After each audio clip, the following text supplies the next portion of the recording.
Internal Revenue Code Section 1202, expanded by the One Big Beautiful Bill Act signed July 4, 2025, now excludes up to $15 million of qualified small business stock gain from tax. That imbalances backwards because the difference between a well-structured exit and a poorly structured one can easily exceed the value created by an entire additional year of product development. And unlike product risk, tax structuring risk is entirely avoidable if addressed early enough. In 2025, the rules governing that structuring changed more than they have in a decade, and most founders have not yet updated their thinking to match. Start with the single most valuable tax provision available to startup founders and early employees: the Qualified Small Business Stock Exclusion under Internal Revenue Code Section 1202. This provision allows a shareholder to exclude a substantial portion of gain recognized on the sale of qualifying stock from federal income tax entirely, provided the stock was acquired directly from the issuing corporation, the corporation meets active business and asset size requirements, and the shareholder satisfies a minimum holding period. The One Big Beautiful Bill Act, signed into law on July 4, 2025, expanded this benefit substantially for stock issued after that date. The holding period required for any exclusion dropped from 5 years to 3 years, with a tiered structure now granting a 50% exclusion at the 3-year mark, 75% at 4 years, and the full 100% exclusion preserved at 5 years, meaning founders and early employees no longer face an all-or-nothing cliff at the 5-year mark and can capture meaningful tax benefit even on a faster exit timeline. The aggregate gross asset threshold for a corporation to qualify as a small business under the statute rose from $50 million to $75 million, indexed for inflation in tax years after 2026, substantially expanding the population of later-stage, higher valuation companies whose stock can still qualify, and the per-issuer gain exclusion cap rose from $10 million to $15 million, also indexed for inflation, directly increasing the maximum tax-free gain available to any individual shareholder on a single company stock. The critical detail founders and counsel must not miss is the effective date. Stock issued before July 4, 2025 remains governed entirely by the prior framework: 5-year holding period, $50 million asset threshold, $10 million exclusion cap, with no retroactive benefit from the expanded rules. This means a company's capitalization history now contains a meaningful dividing line, and any equity structuring conversation, whether for a new hire's option grant, a founder's early stock issuance, or an investor's preferred stock purchase, must track precisely which side of that July 4,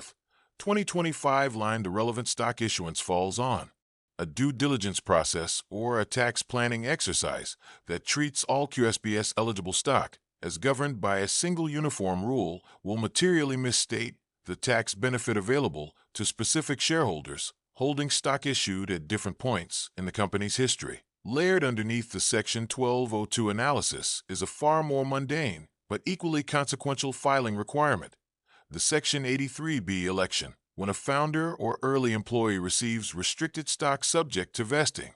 the default tax rule taxes that person on the value of the stock as it vests, typically over several years, at whatever the fair market value happens to be on each vesting date. Because a startup's valuation, measured through periodic Section 409A valuations required to be updated roughly every 12 months, tends to rise substantially as the company matures,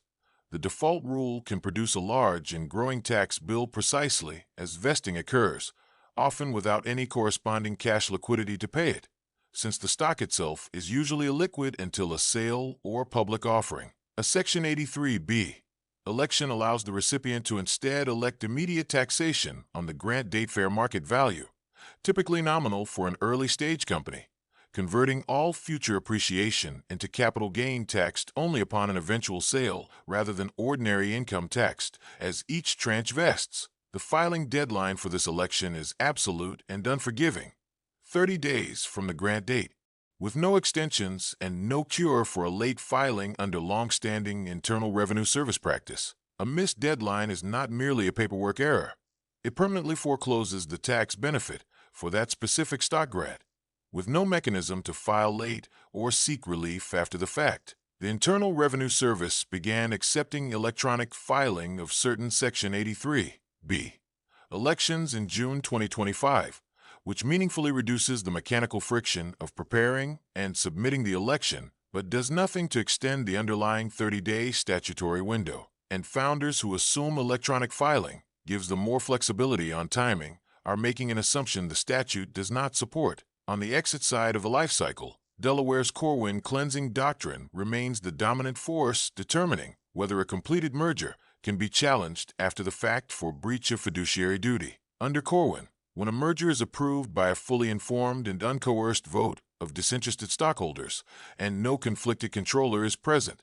the transaction receives an irrebuttable business judgment presumption, meaning a court will not second-guess the substantive fairness of the deal and will dismiss all claims except a narrow claim for corporate waste. This doctrine has held up under repeated challenge rather than eroding,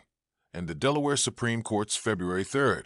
2025 in-bank affirmance in the Anaplan merger litigation illustrates just how durable it remains. Stockholders had approved a revised merger agreement carrying a price reduced by approximately $400 million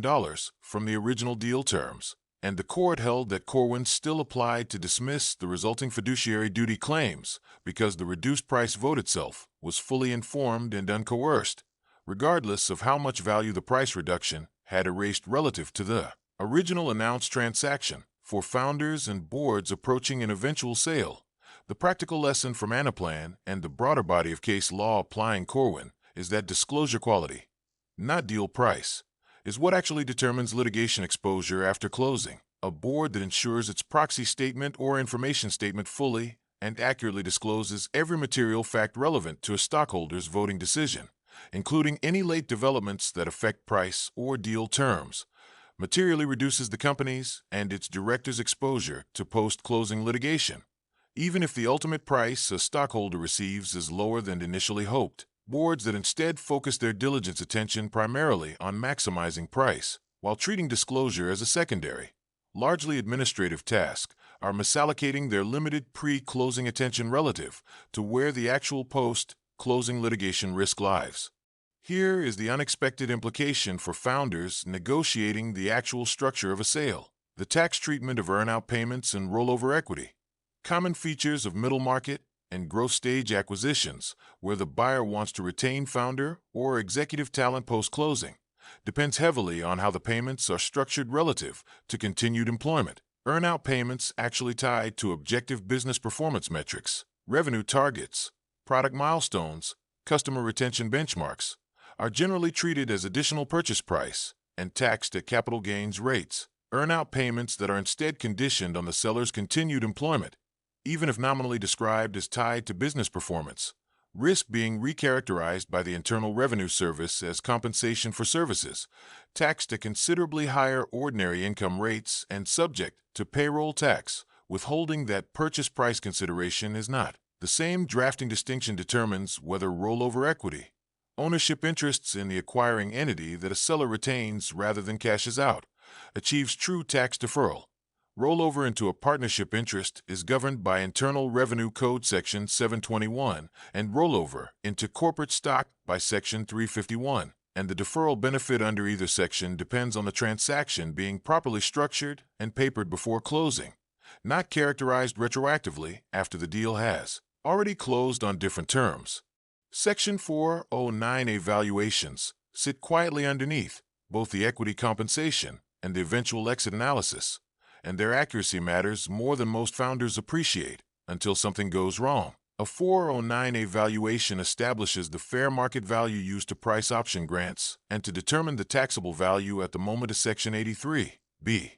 election is filed, and an inaccurate or stale valuation, one performed too infrequently or without adequately capturing a recent financing round's implied valuation, creates exposure on both ends. Options priced below actual fair market value can trigger immediate taxation and penalty taxes under Internal Revenue Code Section 409A itself. A different and independently punitive provision from the deferred compensation rules the valuation is meant to satisfy. A 409A valuation performed shortly before a Section 83(b)